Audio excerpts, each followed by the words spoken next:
Bonsoir, merci beaucoup d'être là. Je vous propose pas de faire le bénédicité pour commencer, pourquoi pas le réciter, pourquoi pas. Qui le connaît? Ça fait longtemps que j'ai pas révisé.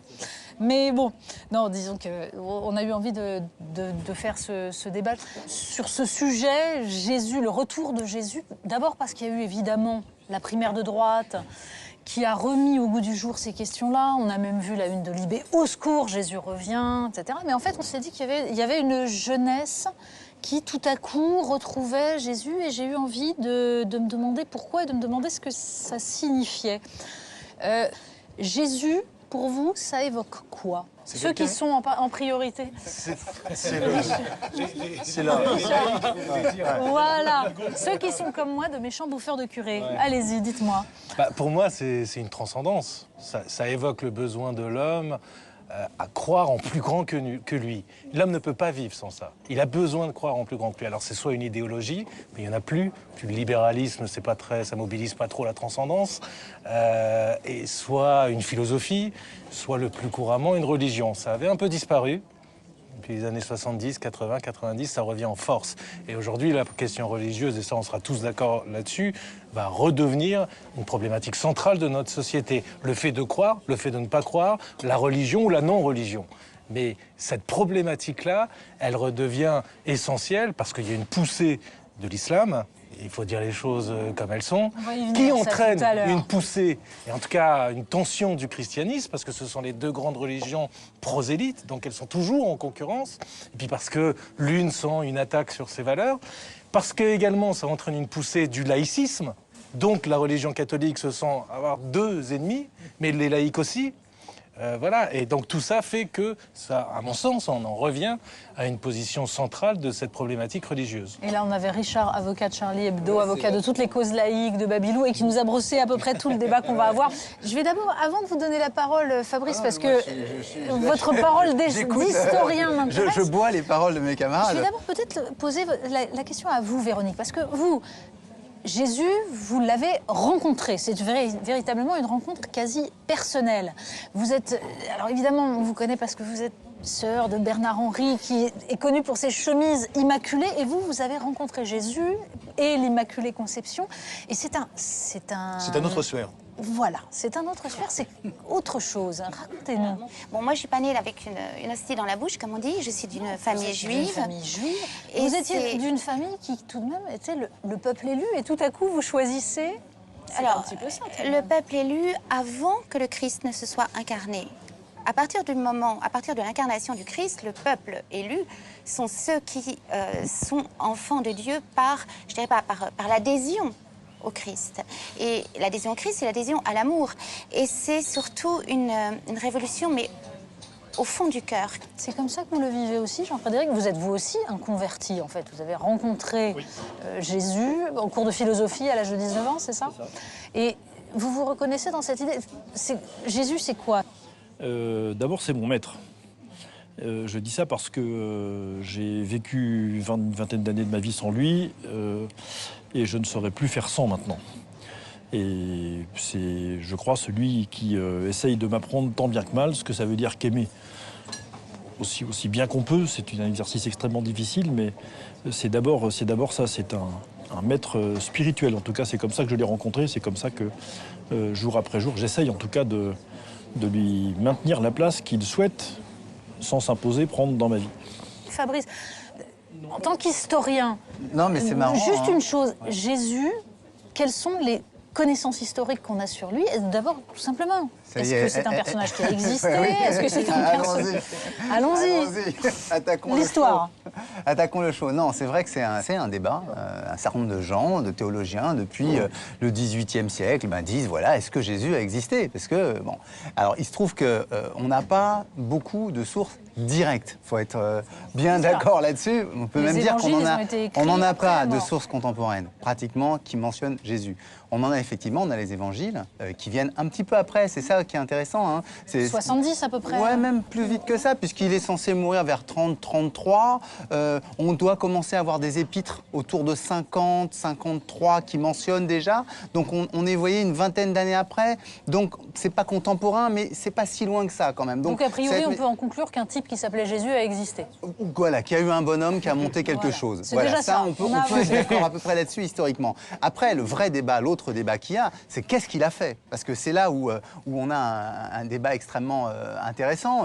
Est-ce que sa vie est totalement fictive parce qu'elle correspond à des morceaux aussi de contes qu'on peut trouver? Au contraire, il y a des éléments qui sont pour le coup attestés. Alors par exemple, Ponce Pilate, le procurateur de Judée, donc représentant de l'empereur sur place, le mec qui lève les impôts, qui rend la justice et qui a les troupes au cas où il y a une émeute, et il y en a, eh bien Ponce Pilate, lui, on a des pierres, hein, des écrits épigraphiques, donc qui donnent des fractions de cursus. Donc Ponce Pilate, lui, on peut dire, il a existé, on en est sûr. Donc comme il y a ces points de passage, on peut penser que sans doute il y a eu un personnage qui a monté un groupe religieux. D'ailleurs, il y en avait beaucoup à l'époque. Hein, oui, c'était le contexte de la Galilée, de la Judée de l'époque. C'était bouillonnant, quoi. Il y avait des sectes juives dans tous les sens. On va pas dire que c'est exactement le Moyen-Orient d'aujourd'hui, avec sa violence, ses confrontations, ces sectes, etc.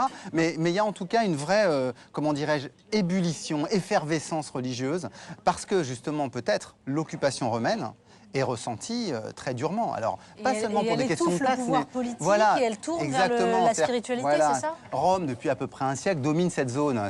Rome, c'est la mondialisation. Pour être méchant, Rome, c'est les États-Unis. Ils dominent tout, donc tout le monde veut se redéfinir. Et donc les Juifs, comme d'autres, veulent se redéfinir. Vous voulez dire qu'on en serait un petit peu, selon vous, quand même, dans un contexte proche, c'est-à-dire on a perdu foi en pouvoir politique et on se tourne vers des spiritualités? Il y a un petit peu de ça, et surtout, moi, quand Richard Malka parlait du réveil des religions, de ce débat-là, moi je crois que ça a quelque chose quand même à voir avec la mondialisation. En gros, ça fait 30, 40, 50 ans qu'il y a une forme de domination, soit par les soviétiques, soit par les États-Unis, puis par cette espèce de grand mélange-tout des puissants. Et donc les gens essaient de se redéfinir, de se dire qu'est-ce qui fait que j'existe? Comment je peux me qualifier? Donc on se met avec une nouvelle communauté, des gens un petit peu, comment dirais-je, extrêmes, des zélotes par exemple. Qui vont se révolter, des sicaires qui vont se révolter. Même on voit autour de la religion dominante, les Sadducéens, on voit bien qu'il y a des gens qui travaillent, qui durcissent le mouvement. Donc voilà, moi je trouve qu'il y a des parallèles qui sont intéressants. C'est pour ça que est-ce que Jésus revient, comme dirait la vie est un long fleuve tranquille, ça a peut-être à voir avec l'état de notre monde aussi. Ouais. Alors justement, votre livre, Alexandre, parle de ça. C'est-à-dire que vous nous racontez que les nouveaux enfants du siècle, ce sont ces différentes tribus, j'allais dire, au sein de la Genèse, dont certains qui se reconnaissent dans un christianisme rénové. Exactement, oui, je pense qu'on a une jeunesse assez fracturée, c'est ce que j'explique dans le livre. Parfois des jeunesses qui s'opposent, comme une jeunesse de banlieue qui effectivement se tourne plutôt vers l'islam radical, la jeunesse de la Manif pour tous qui effectivement se tourne peut-être plus vers Jésus, mais ce qui les rassemble, c'est peut-être une quête commune, effectivement, de transcendance, d'absolu. C'est la jeunesse qui est née aux alentours de 1989, donc 1989, la chute du mur de Berlin, c'est au moment où on nous promet la mondialisation heureuse, on communiera tous dans le culte de la consommation et du vivre ensemble.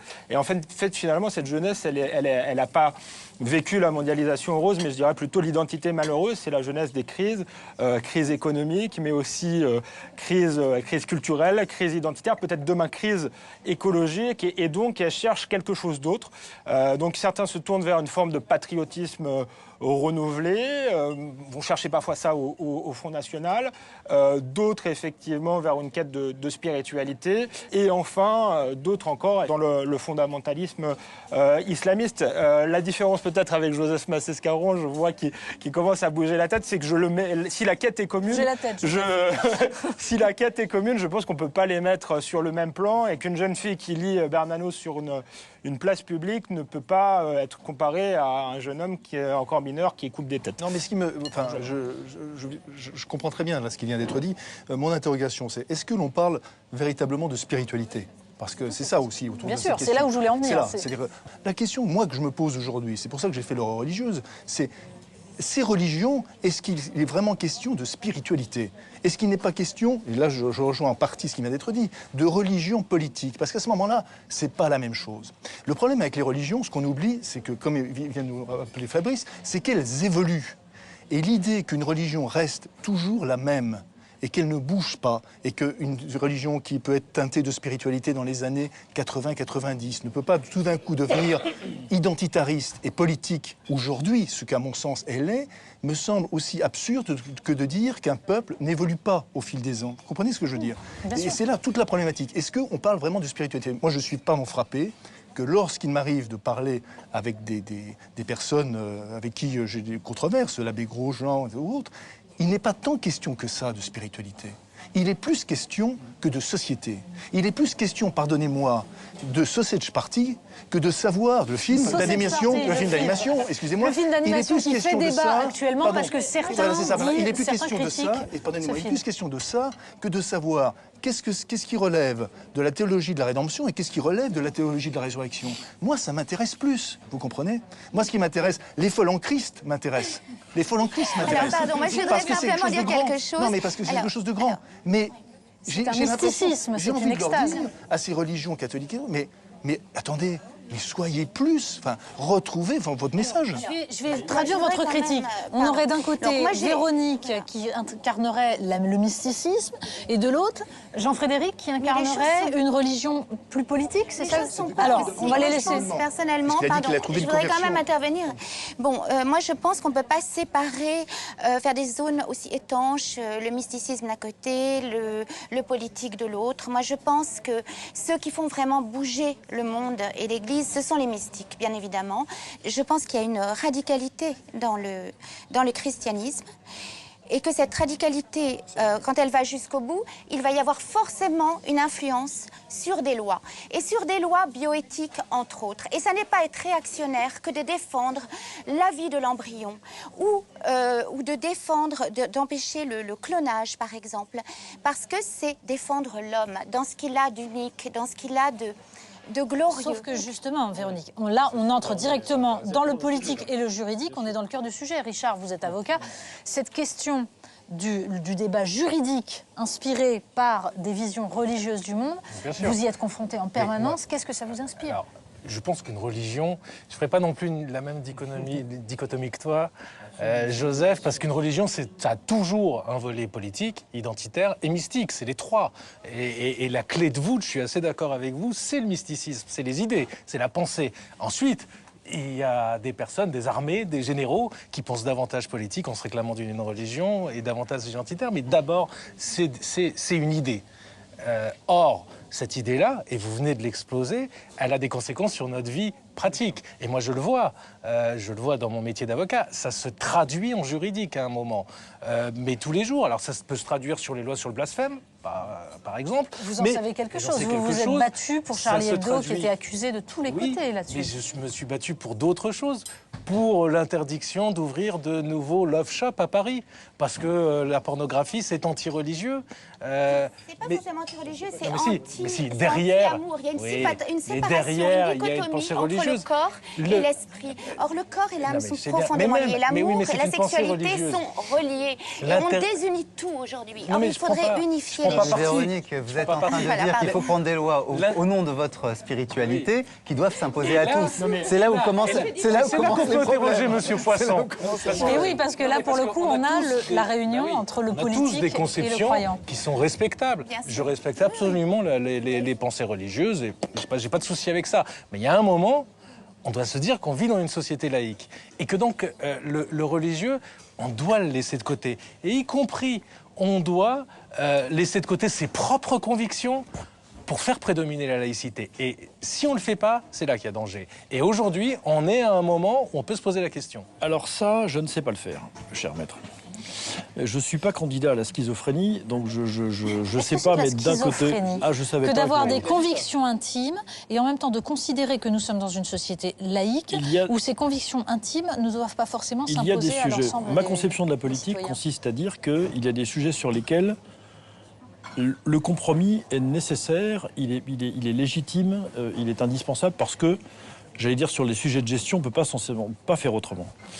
Il se trouve que, en plus d'être chrétien et catholique et croyant, je suis philosophe. Et je suis, sous ce rapport, un vrai philosophe catholique, apostolique et romain. Donc je suis anticlérical, si ça peut vous rassurer, parce que je suis français. Donc tout ça, pour moi, est parfaitement clair. Et que simplement, pour des convictions philosophiques, on doit pouvoir dire dans l'espace public les choses qu'on croit, y compris sur des sujets qui ont l'air d'être, et je mets tous les guillemets du monde, préemptés ou bien colorés ou bien filtrés par une vision religieuse. Il se trouve que la pensée, c'est ce qu'on vient d'évoquer, sur la vie, le clonage, la bioéthique, etc. La censure des campagnes contre le sida, la censure des campagnes contre le sida, par exemple, le rejet dans certaines municipalités. Non, mais c'est une question. Parce que d'un côté, on proclame son d'un côté, on proclame. Je finis juste l'argument après, tu réponds, Alexandre. On prétend vouloir défendre la vie et on s'attaque à une campagne qui est faite justement pour protéger la vie. Oui, mais il y a manière et manière de le faire. Il y a manière et manière de le faire. Ils s'embrassent pas. On les voit sur l'affiche. Il y a des slogans, mais ils se touchent pas. Juste un mot. Quand François Fillon dit « Moi, je suis à titre personnel contre l'IVG, mais je ne toucherai pas à la loi », vous trouvez ça la schizophrénie? Prenons un autre sujet. Prenons un autre sujet parce que ça va être plus facile. Je lutte et me bagarre systématiquement contre tout ce qui pourrait faire sur le plan économique de la personne humaine une variable d'ajustement. Je suis contre le partage, je suis contre... D'accord. Eh bien, mais on se rejoint là-dessus, mais moi je le fais au nom de convictions athées. Eh ben moi je le fais au nom de convictions. Et là où vos convictions peuvent déborder, c'est peut-être sur certains points où là on ne se rejoint pas. C'est quand même que les grands... C'est en fonction du sujet que vous dites que ça déborde. C'est ça le... Fonde en partie la civilisation occidentale. Alors c'est pas la seule chose. Il y a les racines grecques, romaines, mais les racines grecques et romaines fondent notre droit en particulier. Exactement. Mais malgré tout, elles influencent notre morale, notre vision du monde. Alors je ne sais pas si il faut le faire au nom d'une religion, mais indubitablement, ça a influencé notre société. Est-ce qu'on ne peut pas reconnaître que ça a influencé notre société et pour autant se dire que l'espace laïque qui a été construit à partir des Lumières, à partir même de l'humanisme, je crois qu'il faut mettre les pieds dans le plat. est le seul qui a permis d'éviter des guerres de religion. Moi, je suis agnostique, donc ça ne me pose aucun problème. Je ne crois pas du tout qu'aujourd'hui, les chrétiens veuillent rejouer une guerre de religion et qu'ils menacent quoi que ce soit la laïcité. Je pense que c'est quelque chose qui a été depuis très longtemps intégré par eux. Aujourd'hui, il y a une religion pour laquelle il n'y a pas de différence entre la politique et la religion, c'est l'islam, il faut le dire, et le christianisme aujourd'hui. Pas dans toute religion. Oui, mais toute religion. Il y a une séparation de l'Église et de l'État en France qui est depuis longtemps. Pardonnez-moi, toute religion met en cause, et c'est tout à fait normal, il faut l'accepter, et en même temps le refuser. Toute religion met en cause la laïcité. Quand je fais ce livre sur l'horreur religieuse, qu'est-ce que je montre que, par exemple, vous savez qu'il y a 7 États aux États-Unis où, par exemple, vous ne pouvez pas avoir accès à un certain nombre de fonctions administratives ou électives parce que vous ne croyez pas. Vous savez qu'aux États-Unis, il y a un certain nombre de contrats privés qui n'ont aucune valeur parce que si vous ne dites pas que vous êtes croyant, elles n'ont aucune valeur. Eh bien, et aujourd'hui, on le est en christianisme France, n'a jamais terrorisé je ne détourne pas du tout. Au contraire, tout ce qu'il y a de meilleur dans cette société, ça vient du christianisme. Est-ce que je peux parler? L'Emmaüs, les restos du... Enfin, l'Emmaüs.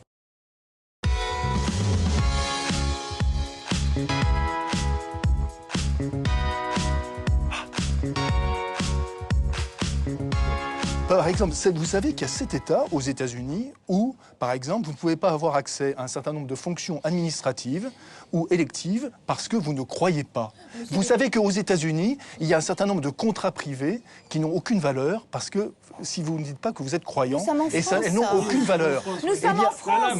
Et aujourd'hui, le christianisme n'a jamais terrorisé personne. Au contraire, tout ce qu'il y a de meilleur dans cette société, ça vient du christianisme. Est-ce que je peux parler? L'Emmaüs, les restos du... Enfin, l'Emmaüs, pardon. Véronique, laissez finir le raisonnement et après je Il a dit qu'il y avait un raisonnement qui se terminait. Pardonnez-moi, il a fini, c'était la règle. Non, mais je peux pas. C'était la règle.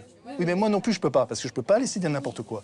Donc, je continue. Simplement, on dit les États-Unis, ce sont les États-Unis. Il n'empêche que, aujourd'hui, un certain nombre de mouvements tels qu'ils s'expriment en France, c'est-à-dire que sont les veilleurs, que sont une nouvelle forme de remise en question de l'avortement, avec les personnes qui s'appellent les survivants, etc. Tout ça, ça nous vient des États-Unis. Tout nous vient justement des États-Unis. Ce juridisme et cette attaque permanente, c'est quelque chose aussi d'américain. Et en fait, moi, je suis tout à fait d'accord avec ce que disait Natacha Polony lorsqu'elle révélait, et en même temps, c'est ce qu'a fait Richard Malkin, lorsqu'il dit que Fillon fait la différence entre les deux. Je rappelle juste que le général de Gaulle, à l'Élysée, il avait fait construire une chapelle. Et bien pourtant, il n'y avait pas plus laïque que le général de Gaulle. Il n'y avait pas un homme politique qui ne pouvait pas mieux dire de remettre en place l'Église et l'Église de France. Alors j'ai envie de vous poser la question. Le général de Gaulle était laïque. Pourquoi aujourd'hui on a l'impression qu'il y a un empiètement ? Pourquoi on a l'impression aujourd'hui qu'on pourrait revivre ça ? Il est vrai qu'il y a ce qu'on pourrait appeler, c'est un historien qui s'appelle Alphonse Dupron qui appelait ça une recharge sacrale. Oui. C'est-à-dire comment, à certains moments, il se trouve qu'il y a des lieux qui sont réenvahis, rechargés de sacré. Et c'est vrai qu'on a l'impression qu'aujourd'hui, à mesure que l'État, que la légitimité politique, on parle tout le temps de la dévalorisation du rôle de président. Peut-être que ça ne tient pas à ceux qui occupent la fonction, mais que ça tient à un phénomène plus général de délégitimation de la politique. Et on assiste au même moment à une recharge sacrale, à une reprise de puissance de la part des religions. Alors on peut penser, comme ça a été dit, je ne sais plus si c'est Richard ou si c'est Joseph, que l'effet islam, la bonne santé de l'islam dans certains lieux, la relégitimation, les prières de rue, a re-incité de l'autre côté. Et c'est vrai qu'on, quand on regarde juste une courbe, quand on regarde les courbes de convertis réciproques, c'est-à-dire les musulmans qui se convertissent au catholicisme et les catholiques qui se convertissent à l'islam, on s'aperçoit que ça augmente dans les deux cas. Alors il y a 10 fois plus de musulmans qui se convertissent, enfin de catholiques qui se convertissent à l'islam que le contraire, mais il n'empêche qu'on s'aperçoit que dans les deux cas, la courbe augmente. Donc ce que ça signifie, c'est qu'il y a quand même une recharge en termes de croyances. Et c'est ça qui, à mon avis, est aujourd'hui la question à poser. Je suis d'accord sur la... Juste une chose, je crois que vous avez un rendez-vous après, donc vous nous laissez quand vous voulez, mais on continue. Bonne soirée à tous. Peut-être que ce qu'il y a derrière cela, c'est aussi qu'on a pu avoir l'impression à un moment donné que, en gros, on s'affolait et même une certaine gauche instrumentalisait le retour d'un catholicisme, etc., des bigots cathos, alors qu'au fond, les bigots musulmans, ça les dérange moins. Ou en tout cas, comme ce sont d'anciens opprimés, on a le droit de rien dire. Alors que ça reste des bigots. Oui, mais ça c'est la théorie des islamo-gauchistes. Les damnés de la terre ont toujours raison, quoi qu'ils fassent, même lorsqu'ils font des attentats. C'est jamais de leur faute. Les victimes ne sont pas vraiment des victimes parce que leurs parents ou leurs grands-parents étaient elles-mêmes victimes, et les coupables ne sont pas vraiment des coupables parce que ils étaient victimes avant. Il y a évidemment. Mais du coup, est-ce qu'on met sur le même plan le retour du catholicisme et le retour de... il y a une concurrence. Il y a une concurrence. Qui a amorcé le mouvement? Oui.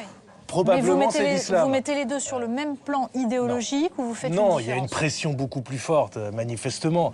Pour moi, il y a une différence de degré importante. Mais la différence, est-ce qu'il y a vraiment une différence de nature? Moi, je suis frappé quand même aujourd'hui que sur un certain nombre de questions, c'était relevé, des questions sociétales, on peut retrouver, battant le pavé, côte à côte, des imams et des prêtres. On les trouve. Je pense que ce qui saute aux yeux des gens, c'est que par exemple, on a des imams qui expliquent que les femmes coquettes et bien parfumées, ça légitime le viol. Je ne vois pas du tout la même chose de l'autre côté. Le père Hamel s'est fait égorger. On a eu des appels à la réconciliation, à la paix. Donc je pense qu'il y a une menace qui est l'islamisme politique, qu'il faut désigner et combattre. Et il y a autre chose. Une église catholique qui a de nouveau une meilleure santé, mais une chose n'a rien à voir. Vous pensez que la meilleure santé de cette église catholique est une réponse, et en tout cas pourrait constituer une réponse pour freiner une progression d'un danger islamiste? Pour moi, la réponse, elle devrait être politique. Mais après, je vois des jeunes gens qui sont plutôt de confession catholique, qui s'intéressent à la politique, et je ne trouve pas que ce soit un mal. Ils font de la politique, ils ne le font pas au nom de l'Église, je ne trouve pas que ce soit un mal. Et à côté de ça, on a une menace très claire, on a un prosélytisme dans certains quartiers absolument dément, et donc je ne voudrais pas qu'on mette les choses sur le même plan. Personne ne met les choses sur le même plan. Mais simplement, quand Monseigneur 23, archevêque de Paris, dans son homélie à Notre-Dame, parlant du père Hamel, part sur toute une considération selon laquelle nous sommes devenus une société décadente et qui prend comme marqueur la question du mariage pour tous. Moi, je dis très franchement que mêler l'égorgement, l'acte de barbarie contre le père Hamel, qui fait frissonner tout le monde, à cette question du mariage pour tous, je vous le dis très franchement, les yeux dans les yeux, c'est obscène. Ça, c'est pas chrétien. Ça manque d'un problème théologique qui s'appelle l'intelligence du cœur. Oui, juste un mot. Effectivement, quand on entend ces discours, on se dit que les laïcs vont avoir vraiment du travail dans les prochaines années. Parce que il y a les musulmans, il y a les chrétiens, on sent bien qu'il y a une concurrence, mais c'est un problème pour les laïcs, que ce soit l'activisme chrétien ou l'activisme musulman. Or, et là je voudrais vous répondre et vous poser une question peut-être, il se trouve que toutes les religions, alors à des degrés divers c'est certain, mais toutes les religions naturellement ont tendance à vouloir régenter la vie privée. C'est comme ça depuis la nuit des temps. Je pense que le catholicisme a quand même fait un travail depuis longtemps et très largement sécularisé. Il ne faudrait pas faire croire le contraire. C'est toujours le cas aujourd'hui. Jusqu'où allez-vous régenter ma sexualité, ma manière de me reproduire, mes libertés? Aujourd'hui encore, le christianisme a tendance à vouloir régenter ces domaines-là. Je ne pense pas qu'il veut s'introduire dans votre vie privée. Mais bien sûr que si. Quand vous m'interdisez de faire de la PMA, de la GPA, quand vous m'interdisez... Non, ça n'a rien à voir. Je suis agnostique, encore une fois. On peut se demander si la PMA... La reproduction a tout à voir. Une réflexion sur la technique, la marchandisation de la vie... Pardonnez-moi, encore une fois, je suis agnostique, je ne suis pas catholique. Mais quand on me... La pornographie, ça peut poser question quand on a des enfants. La question de la PMA, de la GPA, quand Pierre Berger compare les ventres à des bras d'ouvriers, ça me choque et je ne suis pas catholique, je suis désolé. On peut avoir une réflexion. Ça choque tout le monde. Est-ce que c'est une raison pour intervenir dans la vie privée, comme dit Richard? C'est pas dans la vie privée. La PMA et la GPA, c'est une question de pouvoir public. Il va y avoir, on va légiférer là-dessus. Non. Ça peut être une liberté qu'on accorde ou qu'on n'accorde pas, mais on peut se demander une pensée philosophique, religieuse et une liberté individuelle. On parlait de la pensée des Lumières tout à l'heure. Le christianisme est là pour défendre le droit du plus petit, de celui qui n'a pas la parole. On ne veut rien régenter. On veut donner la... Non, mais vraiment. Donc, ce sont effectivement les embryons, les enfants, les pauvres, les étrangers. C'est ça le Christ. Et c'est ça l'Église aussi. C'est une sécurité pour le plus petit. Et ceux qui ont le pouvoir aujourd'hui, et ceux qui exploitent, ça n'est pas l'Église. Ça n'est pas l'Église. On tape sur l'Église parce qu'on n'ose pas taper sur l'islam. Il y en a plein qui tapent sur l'Église, comme Véronique Sanson. Véronique Sanson dans sa dernière chanson. Pas vous. Mais en général. Un mot pour finir. Est-ce que vous croyez, est-ce que vous craignez ou est-ce que vous espérez qu'il y ait un vote sur ces questions-là en 2017, qu'il y ait des gens qui se déterminent en fonction de ces questions? Je pense depuis longtemps que l'élection de 2017 se fera sur des enjeux de civilisation davantage que sur des enjeux de gestion, et je l'espère. Parce que ça voudrait dire aussi un vrai retour du politique. Mais je sais aussi que personne ne trouvera... alors certainement pas dans la Torah ni dans le Talmud, et alors certainement pas non plus dans l'Évangile ni dans la doctrine sociale de l'Église, un programme politique. Alexandre. Non, moi je suis laïque, mais effectivement je pense que les enjeux sont civilisationnels et je crois que si on en est là aussi, c'est justement parce que puisque les politiques ont renoncé à faire de la politique, ils ont fait effectivement de l'identité et ils se sont tournés vers les minorités en agitant les passions identitaires et on a eu le communautarisme et aujourd'hui, les islamistes sont, je pense, liés à ce traitement politique-là. Donc il ne faudrait pas que face à un communautarisme islamiste, on ait un communautarisme catholique. Mais je crois, par contre, que pour l'instant, ce n'est absolument pas le cas et que le christianisme est sécularisé en France et donc il ne faut pas tout mélanger. Rapidement. Je crois que, contrairement à ce qu'on peut penser, et là je prends le pari ce soir, contrairement à ce qu'on peut penser, je crois que 2017 sera un affrontement gauche-droite. Je le crois profondément. Et ça, c'est ce que l'apparition de Fillon, et à mon avis, la primaire socialiste va aller dans ce sens. Je pense qu'on va dans le retour du politique. Et on le voit d'ailleurs partout, ce retour du politique. On le voit en Italie, on le voit en Grande-Bretagne, on le voit même aux États-Unis, alors que l'on pensait justement qu'il ne pouvait pas y avoir de retour du politique. On est au retour du politique. Et je pense que toutes les personnes, catholiques, conservateurs ou traditionnalistes, type sens commun, qui sont derrière François Fillon, et qui pensent qu'ils vont faire leur pelote avec François Fillon, vont connaître exactement le même désagrément, je prends le pari ce soir, que ceux qui, avec De Gaulle, étaient partisans de l'Algérie française et qui pensaient que De Gaulle allait les suivre. Voilà. Richard? Moi, je pense que les libertés sont jamais acquises une fois pour toutes. La sécularisation de la religion du christianisme pour l'instant, la menace est autre. Je pense qu'il faut se concentrer sur la menace autre. Je suis désolé de vous couper. Mais jamais acquis une fois pour toutes. C'est pas parce qu'il y a un danger plus grand qu'il ne faut pas être vigilant de l'autre côté. On peut faire les deux en même temps aussi. Beaucoup d'hypocrisie parce qu'on casse l'Église perpétuellement. On laisse finir Richard. Par peur, en fait. On va pas... On n'a pas à être hypocrite. Vous avez des yeux, vous ne voyez pas. Mais pas du tout. Mais Des oreilles madame, Oui, mais D'accord. laissez finir Alors Richard, parce que là, il faut vraiment, qu'on termine. Vous ne Je suis pouvez désolée. pas me dire Allez. à moi que je ne veux pas voir les problématiques posées par l'islamisme. Ça, c'est pas possible. Oui, c'est vrai que vous Ça, n'êtes pas c'est du possible. tout la bonne Pas personne. seulement Pas par du tout. l'islamisme, Non, mais pas attendez, seulement. attendez, Je les on vois, laisse je les Richard dénonce répondre à ma et je question. combats Par le depuis maintenant communautarisme. 10 ans devant les tribunaux contre et parfois tout seul. Oui, oui. Et parfois sans les gens de droite, comme dans Babylou. Où là, il y avait Il y a une il y avait pas beaucoup de monde au départ. Et comme il ne peut pas le dire, avec la nécessité d'être protégé pour ça. Bon, voilà. Donc, je regarde de tous côtés. Mais c'est vrai qu'il y a aussi, et il y a plein de raisons à ça, une résurgence du christianisme dans sa volonté de régenter, mais y compris le mariage pour tous. Mais c'est aussi ces débats-là. Donc, je crois qu'effectivement, la prochaine présidentielle va se dérouler autour des valeurs, de la culture, de l'identité, parce que les gens se sentent en danger. Mais on verra si le pari Moi, je pense est plutôt que tenu. ce sera sur la Mais souveraineté que sur l'identité. je pense que nous observerons ça. En tout cas, je vous remercie beaucoup. Il y a beaucoup de Je ne vous- souverainistes à cette table. Je ne vous souhaite pas joyeux Noël, hein, mais je conclurai par paix sur la terre aux hommes de bonne volonté. Merci beaucoup. Au revoir. Makes my dreams